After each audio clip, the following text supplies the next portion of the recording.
Hello welcome to my YouTube channel. मैं हूं बुरहान अकरम। उम्मीद करता हूं आप लोग सब खैरियत से होंगे। और आज जैसा कि आपको पता है कि हमारी क्लास है, थर्सडे वाले दिन क्लास हमारी अंग्रेज़ी की होती है और हम इसका लेक्चर नंबर 7 आज देखने जा रहे हैं। और course instructor myself I am Burhan Akram. अच्छा, जिन लोगों ने हमें अभी अभी ज्वाइन किया है, जिन लोगों ने अभी हमें सब्सक्राइब किया है, तो उनसे गुजारिश करूंगा कि वो प्लेलिस्ट में जाके हमारे प्रीवियस 6 लेक्चर्स जो है अंग्रेज़ी के हवाले से देख लें, ताकि उनको पता होगा कि हमने कंटेंट कौन कौन सा इसमें देखना है, क्या क्या सिलेबस हम कवर करेंगे इस पूरे अंग्रेज़ी के सिलेबस के अंदर। ठीक है, ताकि उनको पता लग सके कि हमारा कोर्स जो है वो कितना ऑथेंटिक है और किस तरह से हम इसको लेकर चल रहे हैं। अंग्रेज़ी, जैसा कि मैंने आपको पहले लेक्चर्स में बताया था, कि is the most important part of every government job. ठीक है, जिसमें से तकरीबन आपके 20 जो क्वेश्चंस होते हैं वो सिर्फ़ और सिर्फ अंग्रेज़ी से पूछे जाते हैं। अब अंग्रेज़ी देखा जाए तो बहुत बड़ी फील्ड है, लेकिन अगर हम इसको थोड़ा सा अपने टारगेट के मुताबिक सेट करें तो इसमें से जो भी कंटेंट था, जो भी टॉपिक्स थे, वो मैं पहले जो हमारा लेक्चर हुआ था उसमें बता दिया था कि हमने हमने क्या क्या चीज़ें कवर करनी है। ठीक है, उसमें से हमने काफ़ी चीज़ें कवर कर ली हैं। पार्ट्स ऑफ स्पीच आज भी इंशाल्लाह आपको कवर करवा दूंगा, क्योंकि पार्ट्स ऑफ स्पीच में हमने लास्ट जो टॉपिक कवर किया था वो प्रीपोजिशंस तक किया था। ठीक है, आज हम कंजक्शन, इंटरजेक्शन और जेरेंट्स देखेंगे। अब जेरेंट्स क्या होते हैं, इसको मैं आपको सिंपल सी एक डेफिनेशन बताऊंगा। अगर वो आपको आ गई तो एफपीएससी में आने वाले जितनी भी एग्जांपल्स होंगी वो आप बसानी उसको क्लियर कर सकते हैं। अब जब हम बचपन से पढ़ते हुए आ रहे हैं कंजक्शन क्या है।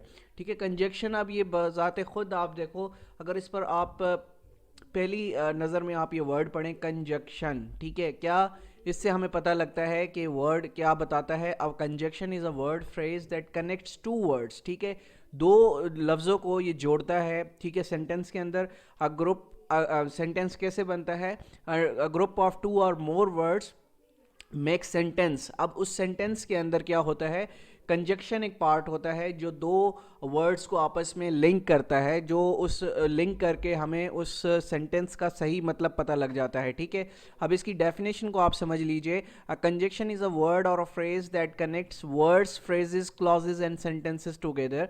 ठीक है, द वर्ड एंड, अब यहाँ पर आप देखेंगे the word and is a commonly used example of a conjunction. हमें बचपन से पढ़ाते हुए आ रहे हैं टीचर्स हमारे कि एंड जो है ये आपका कंजक्शन होता है। अब जिस तरह से हम बड़े हुए तो हमें काफ़ी ज़्यादा कंजक्शंस पढ़ने को मिले। ठीक है, डिफरेंट बुक्स के अंदर, डिफरेंट चीज़ों के अंदर, तो हम उसको देखेंगे मज़ीद कंजक्शंस कौन कौन से वर्ड्स होते हैं, कौन कौन से कॉमन कंजक्शंस जो हैं वो एग्ज़ाम्स में पूछे जाते हैं, जो कि आपको आने चाहिए, जो कि आपको पता होना चाहिए। ठीक है, इसी हवाले से अब ये एग्जाम्पल मैंने आपके सामने रखी है, the flower is yellow and white. अब ये सेंटेंस आप गौर से पढ़ें, the flower is yellow and white. यहाँ पर हमें क्या चीज़ जो है वो इंटरलिंक्ड कर रही है येलो एंड वाइट को। येलो एंड वाइट को सिर्फ और सिर्फ कंजक्शन, ये जो कि एंड है, ये आपस में इसको जोड़ रहा है, कनेक्ट्स टू एडजेक्टिव्स। अब दो एडजेक्टिव्स कौन से एडजेक्टिव्स में आपको बड़े डिटेल से पढ़ा चुका हूँ कि एडजेक्टिव्स कौन से होते हैं। एफपीएससी के एग्ज़ाम में आपसे पूछा जाता है कि जो 20 आपके क्वेश्चंस आते हैं उसमें पूछा जाता है कि आप बताएं कि उनमें से एडजेक्टिव्स कौन कौन से हैं। एडजेक्टिव्स को हमने बड़े आसान तरीके से, बड़े सिंपल तरीके से मैं आपको समझा चुका हूं। जिन लोगों ने हमारे वो लेक्चर्स नहीं देखे, प्लेलिस्ट में जाकर वो देख सकते हैं।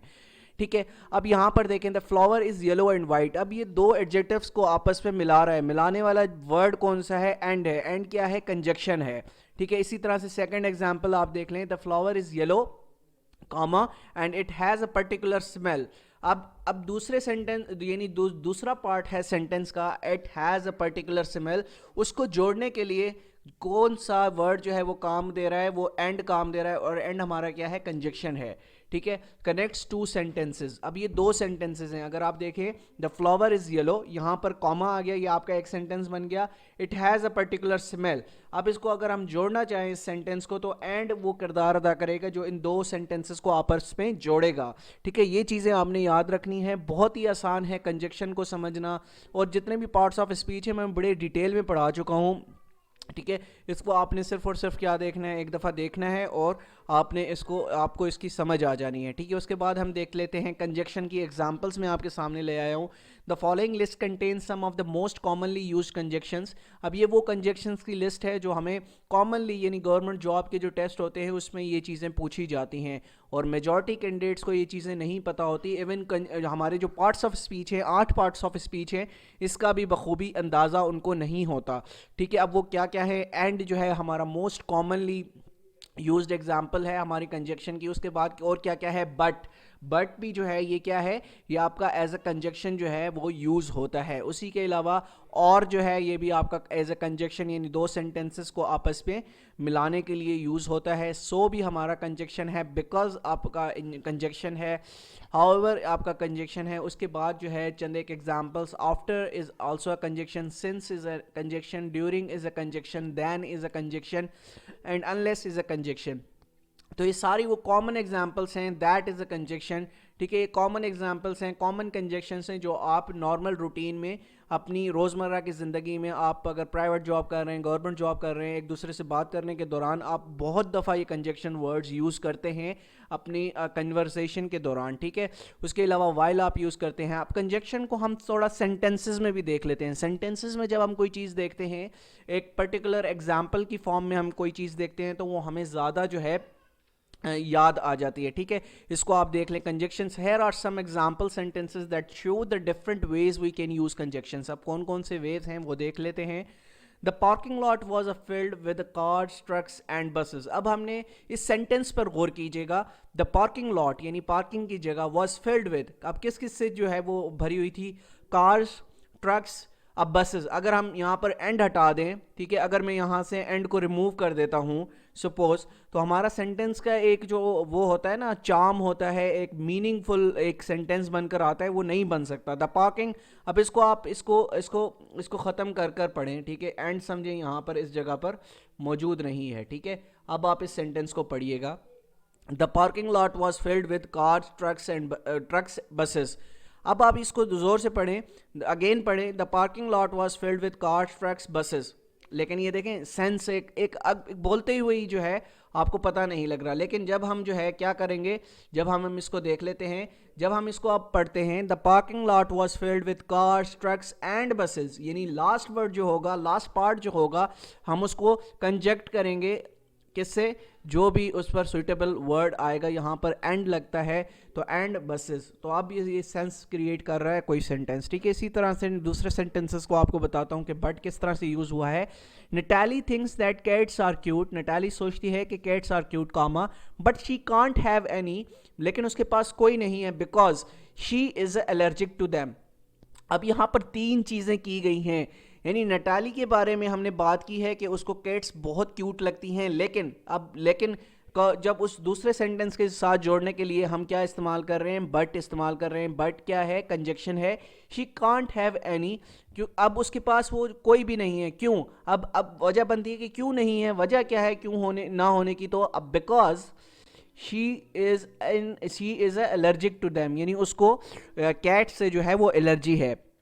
इसी तरह से अब आप ये जो कंजक्शन है ये शुरू में भी इस्तेमाल कर सकते हैं, शुरू में भी आपका यूज़ हो सकता है। Before we can travel to Europe we have to get passports, ठीक है। तो हम इसको शुरू में भी काफ़ी जगह पर कंजक्शंस जो हैं वो यूज़ होते हैं, लेकिन मेजॉरिटी की जो आपको एग्जांपल्स मिलेंगी वो आपको सेंटेंस के बीच में, सेंटेंस के मिडल में, ठीक है, सेंटेंस के बिल्कुल आखिर से पहले आपको ये एग्जांपल्स जो हैं मिलेंगी, ठीक है। He showed me that jacket that he bought yesterday, यानी ये देखिए अब यहाँ पर सेंटेंस को क्या चीज़ जो है वो खूबसूरत बना रही है, कंजक्ट कर रही है, जोड़ रही है। That he bought yesterday, he showed me the jacket that he bought yesterday, ठीक है। इसी तरह से the talented acrobats impressed both the children and their parents. अब बोथ क्या कर रहा है, बोथ भी यहाँ कंजक्शन का काम परफॉर्म कर रहा है, ठीक है। उसके बाद the children and their parents, ठीक है। तो इतना आसान है कंजक्शन को समझना, अगर आप बिल्कुल थोड़ी सी इसकी प्रैक्टिस करें। देखें कोई भी चीज़ जो है वो एक दफ़ा मैं पढ़ा दूं और आप वो उसको सुन लें, आपको याद नहीं रहेगी हमेशा। आप क्या करेंगे, आपको इसका पता लग गया कि कंजक्शन क्या चीज़ होती है, कि दो सेंटेंसेस को आपस में जोड़ती है, और इसमें मोस्ट कॉमनली कौन कौन सी कंजक्शंस यूज़ होती हैं।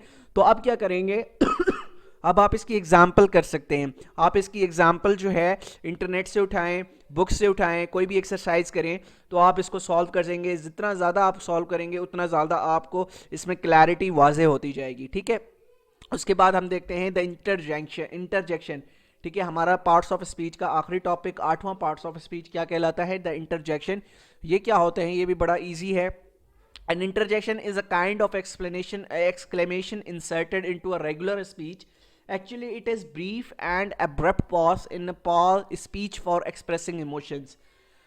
अब याद होगा, मैं काफ़ी दफ़ा जब हम कोई भी चीज़ जो है वो एक्सक्लेमेशन मार्क हम जिस चीज़ में लगाते हैं, यानी हम ज़्यादा जो है अपने इमोशंस शो करते हैं, तो वो चंद एक वर्ड्स होते हैं इमोशंस के जिसको हम इंटरजेक्शन बोल सकते हैं, ठीक है। अब इसकी मैं एग्जांपल्स आपको बता दूंगा। उसकी इंटरजेक्शन की लिस्ट जो है मोस्ट कॉमनली यूज होती है phew, wow, oh, blah, huh, hooray, yuck, gee, alas, उप्स, ठीक है। इसके बाद उप्स माय बैड, ठीक है। अब ये देखेंगे सेंटेंसेस में ये आपको यूज करके बताया है। वाओ, वाओ के बाद exclamation mark, you had a time to join us, ठीक है। अब वाओ के बाद you had a time to join us, वो एक एक्सक्लेमेशन मार्क हमें लगा दी गई है, तो वाओ यहाँ पर क्या है? इंटरजेक्शन है, ठीक है। Alas I couldn't be there on time, यानी अफसोस का इजहार किया जा रहा है कि मैं वहाँ पर टाइम पर नहीं पहुँचा। तो ये ऐसी कंजक्शंस हैं, इंटरजेक्शंस हैं जो कि आपकी एग्ज़ाम में लाजमी आती हैं। 2 से 3 क्वेश्चन जो हैं पार्ट्स ऑफ स्पीच से लाजमी पूछे जाते हैं। इसीलिए मैं कह रहा हूँ जो नए लोग हमें ज्वाइन कर रहे हैं वो प्लीज़ हमारा जो पिछले लेक्चर्स हैं अंग्रेज़ी के हवाले से वो ज़रूर देख लें, ठीक है। इसी हवाले से अब हम हमारा जो नेक्स्ट टॉपिक है, आज हमारे पार्ट्स ऑफ स्पीच तक ऑलमोस्ट कंप्लीट हो गए हैं। इंशाल्लाह ये इंक्लूड होंगे। यहाँ से जो मैं क्वेश्चंस बनाऊंगा इसी से रेलिवेंट जो आपको पढ़ाया है इसी से क्वेश्चन बना के आपको जो सेकंड मॉक टेस्ट होगा हमारा उसमें आपको ये इस तरह के क्वेश्चन जो है पार्ट्स ऑफ स्पीच से मैं निकाल के दूंगा ताकि आपकी प्रैक्टिस हो सके ताकि आप इम्तहान के लिए तैयार हो सके। अब मॉक टेस्ट में आपकी रजिस्ट्रेशन कैसे हो सकती है, मैं डिस्क्रिप्शन में उसका लिंक ज़रूर डाल दूंगा। जो कि टेस्ट है 27/2/2022 को लिया जाएगा, ठीक है। और रजिस्ट्रेशन की लास्ट तारीख जो है वो 24/2/2022 है, ठीक है। जल्द से जल्द अपने आप को रजिस्टर करवाएं ताकि आप अपनी जो इंफॉर्मेशन है, आप अपनी नॉलेज है उसको टेस्ट कर सकें, ठीक है। चलते हैं नेक्स्ट टॉपिक की तरफ, द जेरन, ठीक है। जो भी आप इसको प्रोनाउंस करें, ठीक है। अब इसको देखेंगे, जेरेंट्स आपसे पूछे जाते हैं मोस्ट इंपॉर्टेंटली एफपीएससी एग्ज़ाम के अंदर, ठीक है। एफपीएससी के एग्ज़ाम के अंदर आपसे ये चीज़ें पूछी जाती हैं। एफपीएससी के एग्ज़ाम में आपसे पूछा जाता है कि what is the difference between gerunds and एक और चीज़ है वो मेरे माइंड से उतर गई है, ठीक है, वो मैं आपको बताऊंगा ठीक है। अब इसको समझने का बड़ा ही आसान तरीका है, ठीक है। अगर आप इसको एक दफ़ा समझ लेंगे, ठीक है, बिलीव यू मीन कि आप इसको ये चीज़ हमेशा याद रहेगी कि किसी ने जो है हमें इतने आसान लफ्ज़ों में ये टॉपिक पढ़ाया था जेरेंट। आप इसको आराम से, ये बिल्कुल एक स्लाइड का टॉपिक है, बाकी प्रैक्टिस है, प्रैक्टिस आप खुद करेंगे, ठीक है।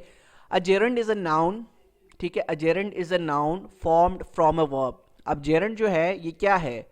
ये एक नाउन है, याद कीजिएगा, ठीक है। नाउन में आपको ऑलरेडी पढ़ा चुका हूं कि नाउन क्या होता है, ठीक है। A gerund is a noun, एक चीज़ आपने नोट कर ली है यहाँ पर, अब नोट करती जाइएगा कि मैं क्या क्या चीज़ बता रहा हूँ।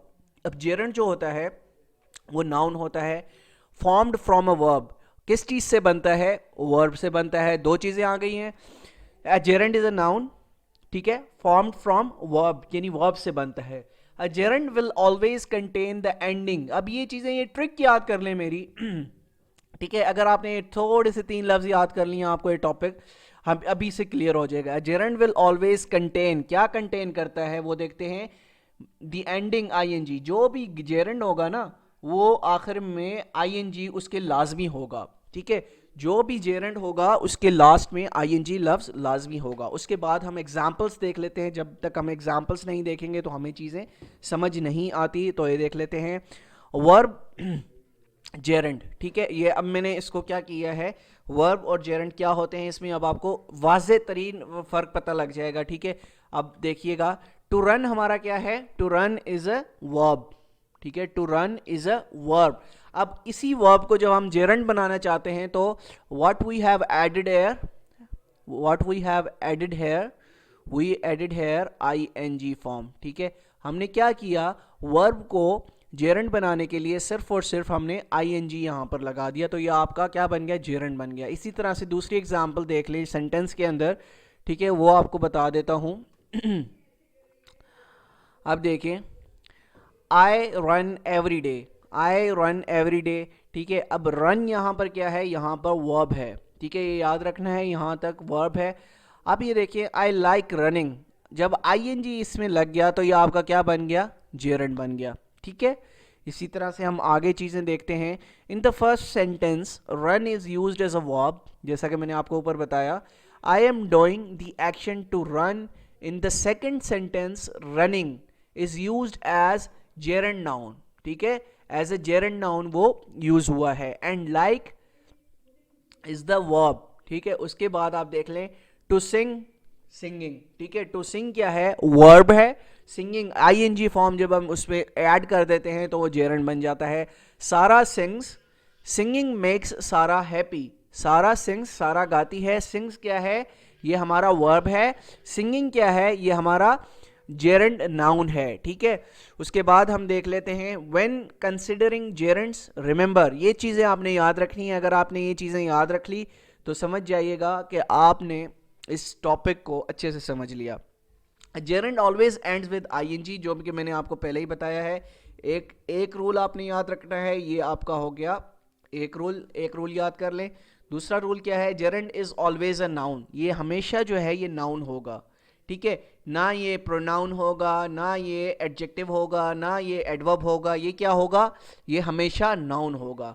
उसके बाद देख लेते हैं, उसके बाद a gerund can function in any way a noun can function, ये उसी तरह से फंक्शन करेगा जैसे कि नाउन एक फंक्शन करता है। ठीक है, ये तीन चीज़ें अगर आपने पढ़ ली तो समझ लीजिएगा कि आपने ये टॉपिक बड़े अच्छे से कवर कर लिया है। ठीक है, ये इतना आसान है और ये बहुत ज़्यादा, मैं आपको बता रहा हूँ कि FPSC में आपका बहुत ज़्यादा ये पोर्शन आता है। अभी जैसा कि आपको पता है कि इनलैंड रेवेन्यू का जो पेपर है, जो कि आई गेस मंडे से स्टार्ट हो रहे हैं, उसमें जो 20 मार्क्स के MCQs होंगे वो आपके अंग्रेज़ी से होंगे और ये बहुत अहम किरदार अदा करते हैं किसी भी एग्ज़ाम के अंदर। तो ये छोटी छोटी चीज़ें FPSC पूछता है। FPSC आपसे अंग्रेज़ी के ग्रामेटिकल जो है वो मिस्टेक्स नहीं पूछेगा, कोई आला तरीन ग्रामर नहीं पूछेगा, वो सिंपल रखता है चीज़ों को ताकि आप लोगों को पता हो। वो सिंपल, अगर आपको रूल्स आते हैं तो सिंपल आप उसके 20 में से 20 जो है वो स्कोर कर सकते हैं। तो ये आज का था हमारा टॉपिक। इंशाल्लाह कल हम जो है वो मज़ीद लेक्चर्स को देखेंगे। एग्जाम्पल्स आप देख लें, ये कुछ लाया हूँ आपके लिए एग्जाम्पल्स। ठीक है, इसको भी देख लेते हैं, मैं भूल गया था, शायद मैंने एग्जाम्पल्स भी बनाई थी आप लोगों के लिए। तो ठीक है, when the gerund is performing the action in the sentence it's functioning as the subject. For example, in the sentence exercising keeps you healthy, the word exercising is performing the action keeps. ठीक है, ing पे ख़त्म हो रहा है तो ये क्या कर रहा है, परफॉर्म कर रहा है जेरंड का function. More examples of gerunds are as subjects are include reading is relaxing. अब रीडिंग क्या है, ing। अब अगर मैं रीड कर दूंगा इसको, रीड इज रिलैक्सिंग नहीं बनता सेंटेंस, तो जब हम ing लगा देते हैं जो जेरंड नाउन बन जाता है, वर्ब से जेरंड नाउन बन जाता है। Swimming helps me unwind, writing is an exchange of ideas, smoking is not permitted in the restaurant, apologizing isn't enough this time। तो ये चंद एक एग्जाम्पल्स हैं जो आपके सामने मैंने रखी हैं। ठीक है, आज के लिए इतना ही। फिर इंशाल्लाह नेक्स्ट जो लेक्चर होगा हमारा अंग्रेज़ी के हवाले से थर्सडे को, उसमें हम आर्टिकल्स पढ़ेंगे। You know the articles are very important part of our English language और any kind of government job, जहाँ से यहाँ से भी आपसे MCQs जो हैं वो बहुत ज़्यादा पूछे जाते हैं। ठीक है, तो उम्मीद करता हूँ ये लेक्चर आपके लिए मुफीद साबित हुआ होगा। मिलते हैं कल एक नए लेक्चर के साथ, जब तक अपना बहुत ख्याल रखिएगा। अल्लाह हाफ़िज़।